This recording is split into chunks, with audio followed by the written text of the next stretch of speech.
Jet planes in the night sky with you, getting high in the sunrise with you, getting through all the bad times with you. I wasn't missing a thing, now I do. Olá, meu povo lindo! Que maravilha ter vocês por aqui! Vocês estão bem? Bom dia, boa tarde, boa noite! Bem-vindo a este vídeo! Você chegou no canal André e André na Real, um casal cristão mostrando a sua rotina em tempo real. E o vídeo de hoje é um vlog no qual vocês irão acompanhar um pouquinho da nossa rotina de terça-feira. E enquanto eu faço as minhas tarefas, vocês vão acompanhar mais um trecho do livro O Estudo do Apocalipse. Então, bora pro vlog e que Papai do Céu abençoe a todos!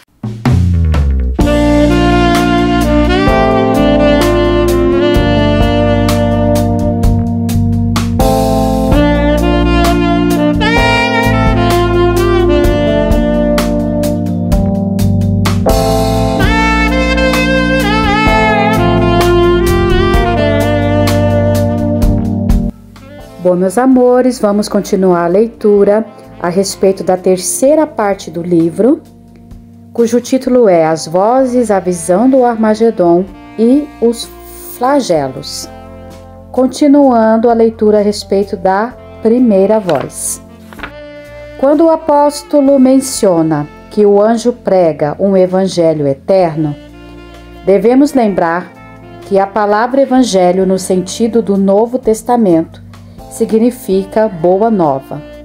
Esta, por sua vez, tem diferentes aspectos divinos.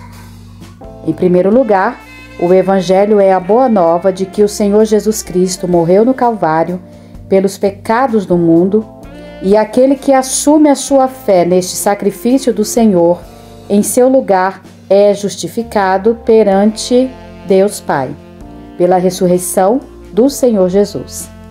Este é o chamado Evangelho de Deus, conforme está escrito em Romanos capítulo 1, versículo 1, e Evangelho de Cristo, segundo o que está escrito em 2 Coríntios capítulo 10, versículo 14.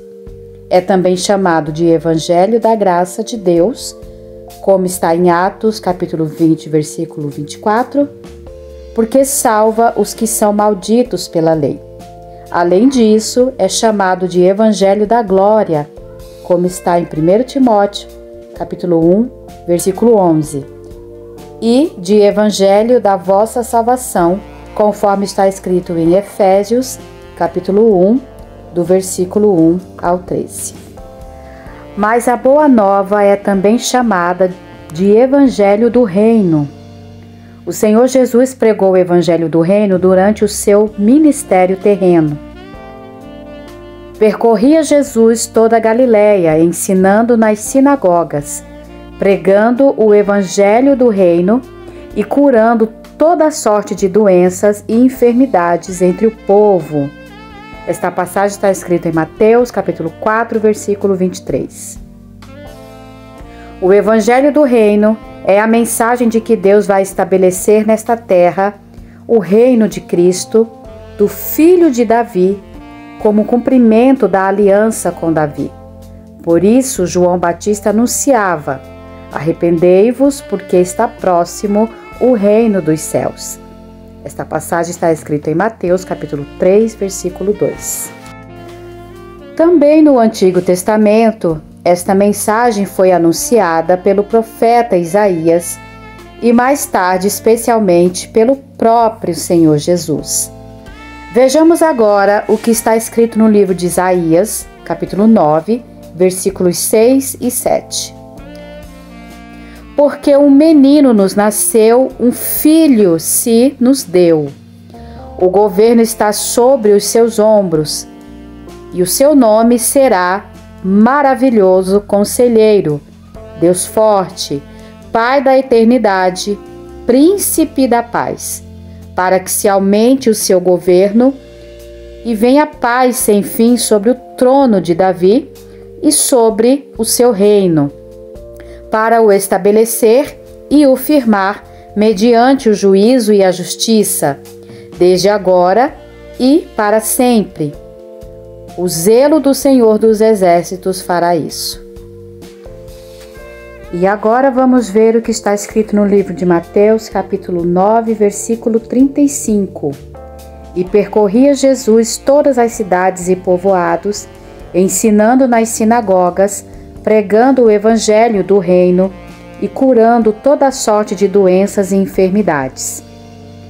Se naquele tempo todo Israel tivesse se convertido, o reino dos céus teria sido estabelecido na terra e o Messias teria iniciado o seu reinado. Cremos que este evangelho do reino será anunciado pelos 144 mil selados em todo o mundo, durante a grande tribulação, após o encerramento da pregação do evangelho da graça. Mas aqueles que se converterem neste período serão exterminados quase que imediatamente. É através desse contexto que devemos entender as palavras do Senhor, conforme está escrito no livro de Mateus, capítulo 24, versículo 14. E será pregado este evangelho do reino por todo o mundo, para testemunho a todas as nações, e então virá o fim.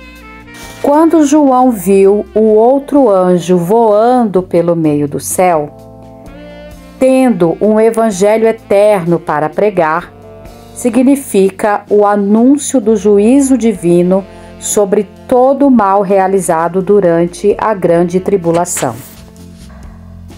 A palavra evangelho engloba, portanto, diferentes resultados da Boa Nova.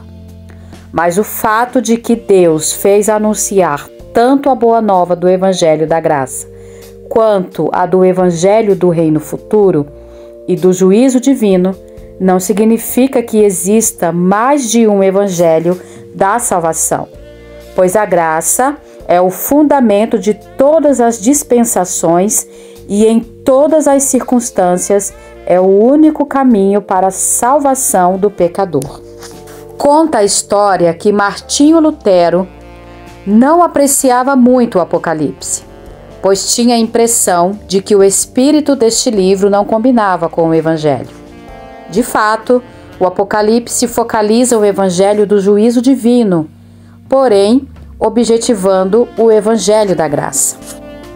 É importante sabermos que o Evangelho do Reino, em contraste com o Evangelho eterno, será pregado a todos os povos durante a grande tribulação. E através de quem isto poderia acontecer, a não ser, em primeiro lugar, pelos 144 mil selados, antes que sejam arrebatados, e pela grande multidão inumerável de cristãos antes de serem executados? O resultado da pregação será, então, o juízo sobre as nações por ocasião da volta do Senhor Jesus Cristo. A respeito disto, o próprio Senhor fala sobre os tempos finais. Vejamos o que está escrito no livro de Mateus, capítulo 25, versículos 31 e 32. Quando vier o Filho do Homem na sua majestade e todos os anjos com ele, então se assentará no trono da sua glória, e todas as nações serão reunidas em sua presença, e ele separará uns dos outros, como o pastor separa dos cabritos as ovelhas. Nesse julgamento do reino, os povos serão julgados de acordo com o que fizeram com o evangelho do reino, o que fizeram ou não a Israel. Pois, como está escrito em Mateus capítulo 25, 40, sempre que o fizestes a um destes meus pequeninos irmãos, a mim o fizestes. O Evangelho eterno é assim chamado porque procede do Deus eterno, e o seu julgamento produz fatos eternos, que jamais serão mudados.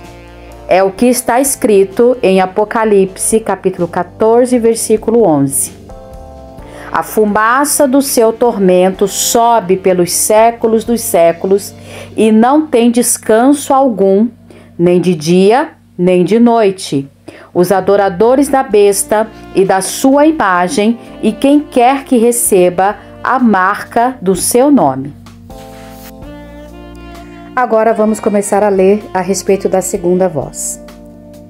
Nessa segunda voz é destacado um outro anjo, o qual prossegue com a mensagem do primeiro, conforme está escrito em Apocalipse, capítulo 14, versículo 8. Seguiu-se outro anjo, o segundo, dizendo: Caiu a grande Babilônia, que tem dado a beber a todas as nações do vinho da fúria da sua prostituição. Este anjo anuncia o resultado da vitória alcançada pelo Cordeiro de Deus na cruz, que se encontra justamente diante da revelação visível. Mas esta é uma revelação antecipada daquilo que começa a se cumprir com a Babilônia, sendo que a execução do juízo sobre ela é mostrada nos capítulos 17 e 18. Podemos, entretanto, adiantar que o objetivo do anúncio antecipado nesta segunda voz é uma advertência para os crentes incrédulos, conforme está escrito em Apocalipse 18:4. Retirai-vos dela, povo meu, para não serdes cúmplices em seus pecados e para não participardes dos seus flagelos. Isso torna mais uma vez patente o esforço da graça de Deus em meio aos terríveis juízos, tendo em vista que o primeiro anjo acrescenta: é chegada a hora do juízo. Apocalipse 14:7. A advertência é tão mais insistente porque Deus mesmo anuncia, por intermédio dos seus anjos, que toda a Babilônia caiu. A besta sobre a qual está assentada uma mulher, o poder político mundial anticristão ligado à religião unificada, isto é, ao ecumenismo, caiu. A dupla afirmação caiu, mostra que abrangente e completa é a sua queda. A Babilônia tem o seu começo na construção da Torre de Babel, conforme o capítulo 11 do livro de Gênesis. E foi a partir de lá que o mal projetou um sistema religioso pelo qual as pessoas matariam ou morreriam por ele. Esse sistema espiritual levaria as pessoas a uma religiosidade aparentemente correta, porém interiormente contrária à fé no Deus vivo. Esse sistema se desenvolveu tanto que se transformou em um verdadeiro império político, econômico e religioso mundial, com a constante evasão dos seus fiéis. Entretanto, um dos líderes supremos da Babilônia, já falecido, determinou para o próximo milênio que os seus comandados trabalhassem no sentido de unificarem todas as religiões sob a direção de um sucessor seu, nascendo daí o ecumenismo. Babilônia significa o cristianismo social, aparente e exteriorizado, comprometido com o poder político deste mundo e a unificação de todas as religiões. Para ela, a Bíblia não é a regra de fé e prática. A doutrina da Babilônia é inspirada dentro dos princípios e regras que interessam aos seus objetivos e está em pleno funcionamento. Quando, porém, ocorrer o arrebatamento da Igreja do Senhor Jesus, aqueles cristãos enganados por ela cairão em si, mas será tarde demais. Os que foram iludidos pela grande prostituta, se quiserem mesmo a salvação eterna, serão executados pelo anticristo. E aqueles que quiserem se manter vivos por mais algum tempo, sofrerão os juízos de Deus. Bom, meus amores, encerramos aqui a respeito da segunda voz. A partir do próximo vlog, começaremos a ler a respeito da terceira voz. Como vocês viram aí, a prioridade de limpeza hoje aqui em casa foi a cozinha principal. Vou encerrando por aqui o vlog. Muito obrigada por ter ficado conosco o vlog todo. Que Papai do Céu te abençoe, te dando muita paz, muita saúde física, mental e espiritual a você e a todos da sua família. Fiquem todos com ele, abraçados e protegidos, e até o próximo vlog. Tchau, se cuidem, amamos você e amamos a sua alma. I'd come and get you. I can't forget you.